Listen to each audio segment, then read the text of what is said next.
नमस्कार. कविता जगणारी माणसंच्या आगळ्यावेगळ्या कार्यक्रमामध्ये आपल्या सर्वांचं मनपूर्वक हार्दिक स्वागत. आता तुम्ही म्हणाल की आज तुम्ही इथे कसे काय, तर हेच तुम्हाला सरप्राईज सांगण्याकरता आम्ही आता चला या आमच्यासोबत.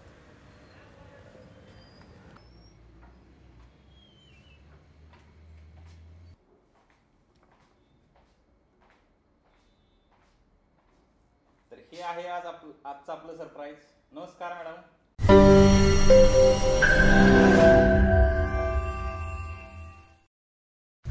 नमस्कार, मी डॉक्टर स्वप्नील गाठे. कविता जगणारी माणसंच्या आजच्या आगळ्यावेगळ्या कार्यक्रमामध्ये आपल्या सर्वांचं मनपूर्वक हार्दिक स्वागत.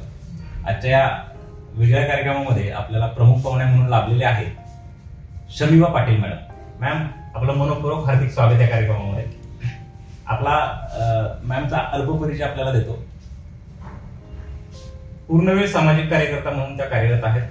आदिवासी वन जमिनीत जनआंदोलन, झोपडपट्टी पुनर्वसन तसेच महिला व अनुसूचित जाती जमाती न्यायासाठी लोकलढा त्या देतात. महाराष्ट्र शासन ग्रामपंचायत सूक्ष्म नियोजन आराखडा प्रवीण प्रशिक्षक म्हणून 3 वर्ष त्यांनी काम केलेले आहे. याचबरोबर महाराष्ट्र शासन क्रांतिज्योती ग्रामपंचायत मधील महिला सदस्यांचे सक्षमीकरण प्रवीण प्रशिक्षक म्हणून 2 वर्ष त्यांनी त्यामध्ये देखील काम केलेले आहे. सामुदायिक वन हक्क वन व्यवस्थापन यावर 54 गावांमध्ये संघटनेसोबत सुद्धा त्यांनी काम केलेले आहे. आणि सध्या विशेष सांगायला मला आनंद होत आहे की कवी ग्रेस यांच्या कवितांचा विशेष अभ्यास त्यांनी केला आहे आणि त्यावर PhD पूर्वाभ्यास सुद्धा त्यांचा सुरू आहे. तर अशा या आपल्या प्रमुख पाहुण्या शमीबा पाटील मॅडम. मॅडम, पुन्हा एकदा मनपूर्वक स्वागत आपल्या या कार्यक्रमामध्ये. तुम्हाला कविता जगणारी माणसं या कार्यक्रमामध्ये कसं वाटतं ते आम्हाला पहिल्यांदा जाणून घेणार.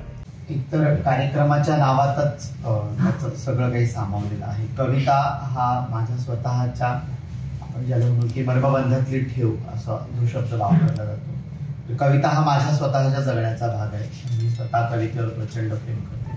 त्याच्यामुळे कविता जगणारी माणसं, कविता हा जगण्याचा भाग आहे. कारण खूप वेळा आपण बऱ्याच वेळा कविता कधी गाणं होऊन तरल ओठांवरती तरलते, आपण सहज ते ऐकत असतो आणि त्यामुळे कविता ही सहज जगण्याचा भाग आहे. आणि मला तरी खूप छान वाटते आणि वेगळ्या पद्धतीने, कारण कविता जगणाऱ्या माणसाच्या वेगवेगळ्या एपिसोड्स मी बघत असते आणि त्यामध्ये असलेले जे काही प्रयोग आहेत, कवितेवर प्रेम करणारी माणसं आणि कविता जगणारी माणसं जे खऱ्या अर्थानं कॅमेऱ्यात कॅप्चर होतात आणि त्यांच्या अंतरंगातल्या ज्या काही भावबंधातल्या ठेवी तेव्हा ते उलगडतात, त्यावेळी ते बघणं आणि ते ऐकणं म्हणजे आपला अनुभव विश्व समृद्ध करणं इतकं असतं. त्यामुळे कविता जगणारी माणसं. So thank you. खूप छान. खूप छान. आणि तुम्ही तो आता सुरुवातीला शब्द वापरला की मर्मबंधामध्ये ते रुजलेली आहे कविता तुमच्या. आणि विशेष म्हणजे काय, तर कवी ग्रेसांवरती तुमची PhD सुद्धा सुरू आहे आणि त्याचा पूर्वाभ्यास तुम्ही करत आहात. त्याविषयी थोडंसं आम्हाला ऐकायला होईल. मुळातच मला पहिल्यांदा मला प्रश्न ज्यावेळी माहीत पडतं की तुम्ही ग्रेसवर PhD करताय, तर बऱ्याच जणांचा प्रश्न असतो की इतकं क्लिष्ट कवी काय निवडावा असा वाटतं. ग्रेस मला माझा आपलासा वाटतो. कारण सुरुवातीला 12वीला असताना ग्रेसची एक कविता मला सिलेबसला होती आणि मला आठवतं की महाश्वेता नावाची एक सिरियल लागायची. भय इथले संपत नाही, लताबाईंच्या आवाजाचं अतिशय सुरेल असं ग्रेसने लिहिलेलं टायटल सॉन्ग. त्यामुळे ग्रेसच्या शब्दांमधली जी काही आतली खुणगाट आहे ती मला माझी वाटते. ते ग्रेसच एका ठिकाणी म्हणतात की मी महाकवी दुःखाचा प्राचीन नदी परी खोल, दुःखाचेही माझ्या हाताने वेगाने फुल. तर त्या पद्धतीने मला वाटतो की दुःख समजून घेणारा आणि दुःखालाही इतकी सुरेख अशी किनार देणारा जर कोणी असेल तर तो ग्रेसच आहे.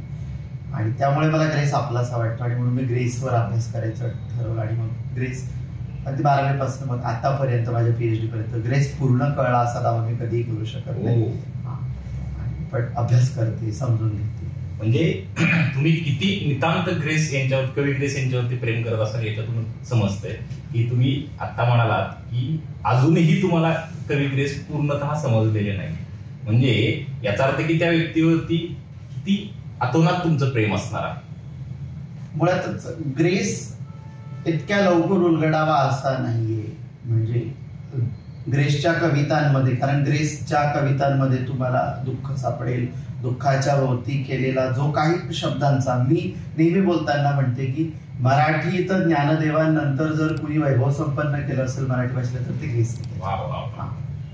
इतकं प्रचंड ते ग्रेसला जमलं आणि वैभवशाली करता आलं मराठीला. त्यामुळे ग्रेस मला खूप आपलासा वाटतो. कारण साहजिकच माझ्यातल्या बाईपणाला भरजरी साडी आवडेल, म्हणजे पैठणी आवडेल, बारीक नक्षीकाम केलेली. त्या पद्धतीने मला ग्रेसची कविता आहे, बारीक नक्षीकाम केलेली पैठणी मला ती नक्की आवडेल नेहमी मिरवायला. खूपच सुंदर. किती छान उपमा दिली तुम्ही तुमच्या या सर्व कवी ग्रेस यांच्या वर्णनावरती. खूप छान. आता मला तुम्हाला विचारायचंय की आयुष्य जगताना तुम्हाला ऊर्जा स्रोत कोणता आहे?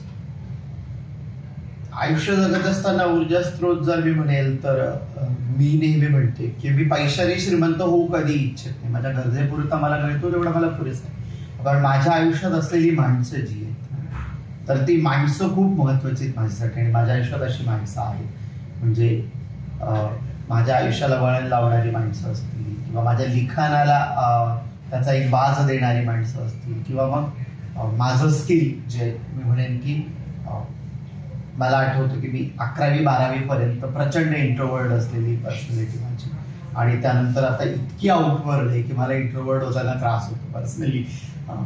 तर ते असेल, पण ही श्रीमंती आहे. आणि माझ्याकडे असलेली माणसं, त्यात मी पहिलं प्राधान्याने नाव घेईन की दिशामाई. आपण सगळेच त्यांना ओळखतो. दिशामाई माझ्या आयुष्यामध्ये एक वेगळी जागा ठेवली. म्हणजे आपण ज्याला म्हणू की तुमच्या प्रत्येकाच्या आयुष्यामध्ये एक सर्च लाईट असते.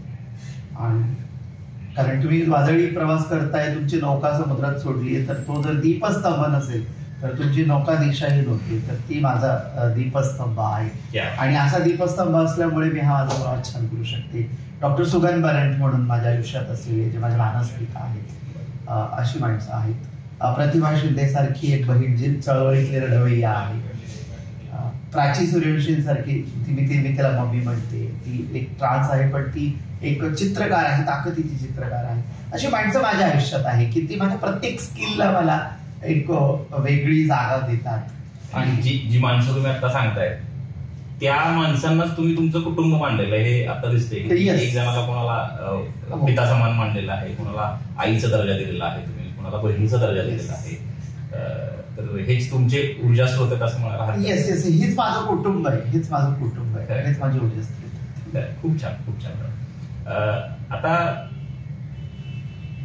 पुढे जाऊन मला तुम्हाला विचारायचं आहे की जी लोक समाजामध्ये आपण बघतो की विचारशून्यतेने पाहतात, तर त्यांना तुम्हाला कवितेच्या माध्यमातून कसं उत्तर द्यावं असं वाटतं? विचारशून्यतेसाठी कविताच मला वाटतं की एक पूरक असं उत्तर असतं.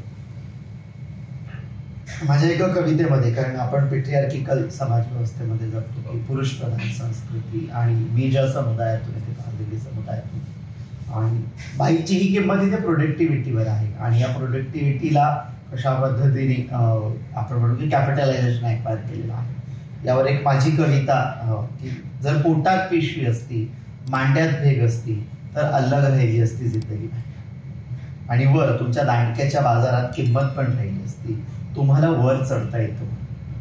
खेटणाऱ्या दांडाला व फळणाऱ्या ओटीला तिचं जिवंतपणा आहे.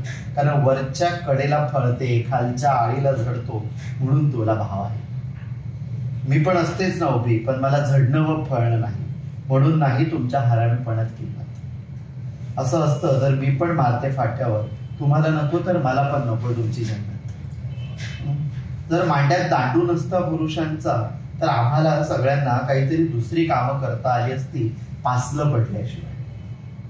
प्रत्येक जीवानं आपण आपलंच अंडी पिली जन्माला घालायची सोय असती, तर ही बाई हा पुरुष इथपर्यंत येऊन थांबतो तुमचा सडका सच्चा. मला नाहीच आता कमरे खालचा खाली असणारा खाचीचा तुकडा व मासाचा लचका, यावरच ठरतं तुमचं मायबाप असणं. असं झालं नसतं आई आणि बाप असे दोन शब्द नसते. असं झालं नसतं आई आणि बाप असे दोन शब्द नसते. एकच काहीतरी असता, ई बाही वगैरे. तर जर आणि तर भारी शब्द आहेत. जर आणि तर हे भारी शब्द आहेत, त्यांच्यात खूप वेळ चांगला जातो भारी करमणूक. मी माझ्या कवितेतून ज्या पद्धतीने, म्हणजे मी दोन लोकांच्या कवितेतून माझ्या एक ज्यावेळी मी खूप बंडखोर लिहित आहे त्यावेळी मी नाम्याच्या प्रेमात असते. जे मी बोलताना म्हणते की नाम्या हा माझा बॉयफ्रेंड आहे, वन साइडेड क्रश, आणि ग्रेस हे माझा अमूर्त प्रेम, या दोन लोकांचे. तर त्या वैष्णवपुरीच्या कवितेमध्ये मग मी ज्यावेळी लिहिते त्यावेळी मला दिसतं की हीच पेट्रियार्किकल सिस्टीम आणि या सिस्टीमने केलेली उभी केलेली भूमिका, या भूमिकेच्या पलीकडे जाणं आणि मग मला माझा स्वतःचा स्टँड घेणं, म्हणजे शिवीलाही वैश्विक तत्वज्ञान करणारा ध्यान आणि दुःखाचंही महासंगर उभं करणारा ग्रेस, या दुहेरी द्वंद्वात माझी कविता अडकते आणि मग ती मला वाटतं की ती पुरेसं उत्तर देते. खूप छान, खूप छान. कारण तुम्ही जे आता पुरुषपणाच्या मीपणाचं लखतर ओढणारं जे काव्य सादर केलं, तर मी तसंच म्हणेन की पुरुषपणाच्या मीपणाचं ते लखतर जोडले तुम्ही त्या कवितेच्या माध्यमातून. आणि खऱ्या अर्थानं मी जो तुम्हाला विचारलेला प्रश्न होता त्या प्रश्नाला तुम्ही कवितेतून पूरक असं उत्तर दिलेलं आहे. खूप छान. आता थोडासा वेगळा प्रश्न आहे, कारण तुम्ही गेले बरेच वर्ष झालं समाज व्यवस्थेमध्ये सामाजिक कार्यकर्ता म्हणून तुम्ही काम करत आहात. तुमच्याकडे बघण्याचा समाजाचा दृष्टिकोन यापेक्षा तुमचा समाजाकडे बघण्याचा दृष्टिकोन कसा आहे हे मला आणि आमच्या प्रेक्षकांना जाणवं. एकूणच एवढे समाज म्हणजे 99% घटक, आणि हा 99% घटक जो आहे ना, तर हा एका व्यवस्थेच्या निणीवेतल्या गुलामीचा भाग आहे. त्यामुळे मला बऱ्याच जण विचारतात की ज्यावेळी, कारण प्रत्येक ट्रान्स पर्सन हा एका त्याच्या बॅकग्राऊंड मधून आलेला असतो, त्यालाही एक आई वडील असतात, कुटुंब व्यवस्था असते, आणि या कुटुंब व्यवस्थेतून मग ज्यावेळी आम्ही सगळे बाहेर पडतो तर त्यावेळी घरच्यांची रिॲक्शन काय होती आणि मग त्यांनी काय केलं, की दोष त्यांचा नाहीच आहे. ते ज्या समाज व्यवस्थेचा भाग आहे, ही समाज व्यवस्थाच पितृसत्तात्मक आणि पुरुषसत्ताक आहे. त्यांची जडणघडण आहे आणि त्या जडणघडणीत ते आले, आणि 5,000 वर्षाची गुलामीची बेडी अशी पटकन 5 मिनिटात तोडून त्यांना फेकता येणार नाही. त्यासाठी मला प्रयत्न करायला लागतील. आणि म्हणून समाजाकडे मी पाहत असताना मी म्हणेन की यांच्या जाणीवेत आणि निणीवेत जी गुलामीची जोखड आहे ती मुळातच या सगळ्या गैरसमजाची मूळ बीज आहे. तर ती दूर करण्याची रिस्पॉन्सिबिलिटी मला वाटते की माझ्याकडे आहे. आपण जेव्हा पुण्यात बसून बोलतोय तरी ते ज्योतिबांसारखा क्रांतिपुरुष होऊन गेलाय की तो स्वतःच्या बायकोला तू मला सवत्या आणू शकते इथपर्यंतचा स्टँड घेणाऱ्या क्रांतिबाच्या शहरात आपण बसलेलो आहोत. नक्कीच मला वाटतं की समाज परिवर्तनाची भूमिका शबीबाने घ्यावी. समाजाने आपसूकपणे बदलावा असं नाही, तर टाळी एका हाताने वाजत नाही. मला देखील तो स्टँड घेणं गरजेचं आहे. तुम्ही जो म्हणताय, तुम्ही जो स्टँड घेणं तुमच्या बाजूने तुम्ही सांगितलं, पण तसं एक माझी जबाबदारी आहे. मी जरी आज इथे बसलेलो असेल तरी मलाही प्रत्येक गोष्टी करता हा संघर्ष हा करावाच लागतोय. म्हणजे तो संघर्ष हा सुटलेला नाहीये. तर तो सामाजिक भान समजून किंवा तो जपून किंवा भविष्याचा वेध घेऊन मला आणि माझ्यासारख्या अनेकांना, म्हणजे आपल्यासारख्या अनेकांना, प्रत्येकाला तो स्टँड घेणं अपेक्षित आहे की जो बदल हा घडणं अपेक्षित आहे. त्यासाठी आपण प्रयत्न करतोच आहे. होतं काय आहे की जसं ह्या समाज व्यवस्थेला 5,000 वर्षाच्या निणीवेतली आणि जाणीवेतली गुलामी आहे, तसंच समाज व्यवस्थेत म्हणजे आम्ही जरी कम्युनिटी असलो तरी पार्ट ऑफ सोसायटी आहोतच की. त्यामुळे आम्ही आज शेकडेवारीच्या प्रमाणात काढलं तरी एकूण देशाच्या लोकसंख्येच्या 3% आहोत. बरोबर. मग 3% जरी असलो तरी 100%चाच भाग आहोत. मग त्यामुळे 97% जी हायरार्की आहे आणि जी काही समज आहे ती एकदम दूर सारता येणार नाही. त्यासाठी टप्प्याटप्प्याने बदल होत जाईल. आणि आपण बघतो की इथल्या समाज व्यवस्थेतले जे काही टप्प्याटप्प्याने होणारे बदल आहेत तर त्यामध्ये गेल्या 150 वर्षाची खूप मोठी लढाई आहे. बरोबर. जे क्रांतिबा ज्योतिबा फुल्यांपासून छत्रपती शाहू असतील, बाबासाहेब असतील, गांधी असतील, त्यानंतर अलीकडेही ते जे सामाजिक परिवर्तनाची भूमिका घेऊन जगतायत, मांडतायत, लिहितायत, बोलतायत, रस्त्यावर उतरतायत, सगळी माणसं त्यात आहेत. त्यामुळे टप्प्याटप्प्याने होणाऱ्या बदलामध्ये पहिल्या टप्प्यात मला आता नागरिकत्व मिळालं आहे, मला आता आधार कार्ड मिळतं, मला आता नॅशनल आयडेंटिटी प्रूफ, मला जसं व्हेरिफिकेशन होतं ते सर्टिफाईड मला मिळायला लागलेलं आहे. नागरिकत्व मतदानाच्या उमेदवारीचा अधिकार मला मिळालेला आहे. सेकंड फेज मधल्या लढाईमध्ये यापेक्षा वेगळ्या अधिकारांकडे जाऊ टप्प्याटप्प्याने होईल. पण मला वाटतं की समजून घ्या असं म्हणण्यापेक्षा हे रडगाणं की अहो समजून घ्या समजून घ्या, माझीही जबाबदारी आहे की समजावून द्यावं लागेल. बरोबर. तर हे समजावून देणं जोपर्यंत माझ्याकडून होणार नाही तोपर्यंत मला समजून घेणार. अगदी खरं, अगदी खरं. तर तुम्ही पूर्णपणे वास्तव मांडलेलं आहे. म्हणजे पूर्वीचं तर खूपच मला असं वाटतं की अंधकारमय जीवन होतं की त्यातून आता कुठेतरी तुम्हाला नागरिकत्व मिळालेलं आहे, आधार कार्ड मिळतंय किंवा मतदानाचा हक्क तुम्हाला बजावता येतोय. याचा अर्थ की हळूहळू हळूहळू मेन स्ट्रीम मध्ये येण्याकरता ज्या काही गोष्टी अपेक्षित आहेत, की जर तुम्ही सांगितलं की 3% हा तुमची कम्युनिटी राहिली होती, तर ती आता 100%चाच एक ती भाग आहे आणि आपण सगळे एकच आहोत. हेच तुम्हाला परत सिद्ध करायचंय आणि ते मलाही कर्तव्य असेल की मलाही ते सिद्ध करून दाखवण्याची जबाबदारी मी सुद्धा उचलणं अपेक्षित आहे. खूप छान. आणि मी असं ऐकलं की तुम्ही पत्रकारिता सुद्धा करता. येस, नुकताच एक प्रयोग म्हणजे महाराष्ट्रातल्या पत्रकारितेमध्ये असेल एक वेगळ्या पातळीवरचा प्रयोग आमचे मित्र ज्येष्ठ संपादक आहेत अनुभवी प्रशांत पवार म्हणून, तर त्यांनी सुरू केलेला आणि त्यांच्या गाईडलाईन्स मध्ये सुरू झालेला तो म्हणजे बाई माणूस म्हणून आम्ही एक मीडिया पोर्टल सोशल मीडियाच्या माध्यमातून चालवलं जातं आणि तो बाई माणूस या त्याच्या नावातच त्याचा सगळा अर्थ आहे की महाराष्ट्रातल्या ग्रामीण कष्टकरी श्रमिक आणि अशा महिला की त्यांचे प्रश्न प्रिंट मीडिया इलेक्ट्रॉनिक मीडिया, कारण TRP रेशो नसतो त्याच्यामुळे चॅनल्सला जाहिराती मिळणार नाही, पण मग ज्या ठिकाणी TRP नाहीये त्या ठिकाणी आपण पोहोचायचं आणि हे सगळे प्रश्न आणायचे. कारण कितीही झालं तरी हे सगळेच महत्वाचा भाग म्हणजे अजूनही या देशातला 60% भारतात खेड्यात आहे, 40% महानगरात आलेला असेल, खेड्याचं शहर होत असेल, पण अजूनही खेडी जिवंत आहेत आणि खेड्यातली बाई, गावगाड्यातली बाई, ही श्रमिक आणि कष्टकरी बाई, तिचे प्रश्न, तिच्या जगण्याची धडपड, तिच्या वेगळ्या विकासाच्या वाटा, या सगळ्या प्रवासाला मांडण्यासाठी बाई माणूस प्रवास आहे आणि त्या ठिकाणी मी ॲज अ जर्नलिस्ट म्हणून काम करते. सो आय फील प्राऊड की मी एका वेगळ्या प्रवाहाची आणि वेगळ्या धडपडीची सोबती आहे.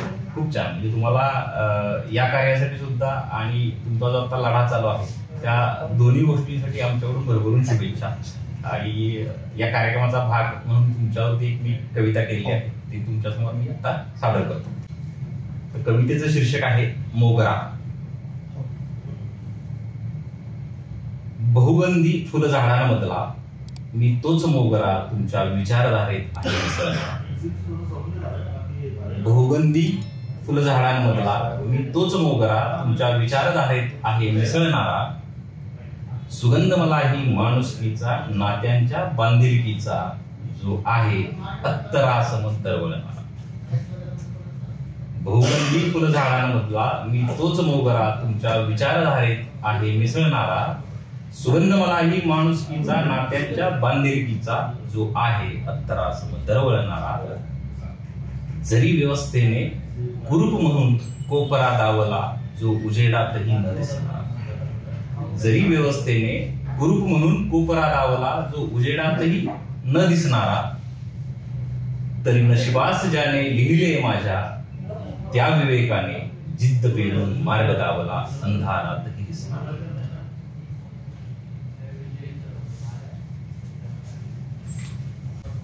मोह सदैव तुम्हा मला तोडण्याचा, चुरगळण्याचा, अन्यथा तुकडे पाडण्याचा.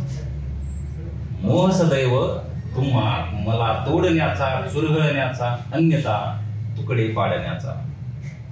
मला अपेक्षित एकच मोह, मला अपेक्षित एकच मोह, त्या फुलझाडांकडून स्वतःसारखे प्रेमाने फक्त वेचण्याचा. अलवार वेचून ओंजळीत त्या स्वर्ग कळ्यांना. अलवार वेचून ओंजळीत त्या स्वर्ग कळ्यांना.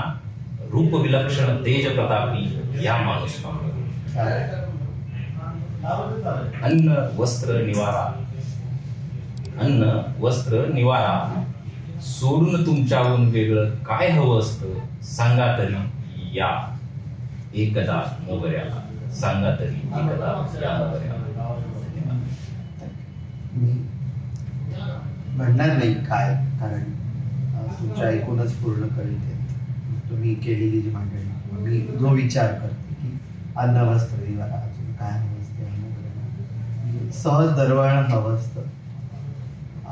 तो स्वतःचा एक दरवळ आहे, तो हवा असतो, स्वतःचा आनंद हवा असतो. आणि जगण्याचे जे प्रश्न आहेत, एक माफक अपेक्षा ज्या सर्वसामान्य जगण्याच्या असतात, त्या मी त्या ठिकाणी माणूस हा शब्द वापर नाही, जगण्याच्या म्हणजे फक्त जगण्याच्या अपेक्षा एका फुलपाखरालाही 3 दिवसाच्या आयुष्याच्या हव्या असतात. त्या पातळीवर तुमची कविता खूप सुंदर होती, भावली, आणि थँक्यू. मी आमच्या विनंतीला मान देऊन या कार्यक्रमामध्ये सहभागी झाला याबद्दल पुन्हा एकदा आपले मनपूर्वक आभार. नमस्कार, मी शमीवा पाटील आणि आज आपण कविता जगणारी माणसं मध्ये झालेला हा एपिसोड तुम्हाला कसा वाटला? तुमच्या प्रतिक्रिया नक्की कळवा आणि चॅनलला लाईक करा, सबस्क्राईब करा.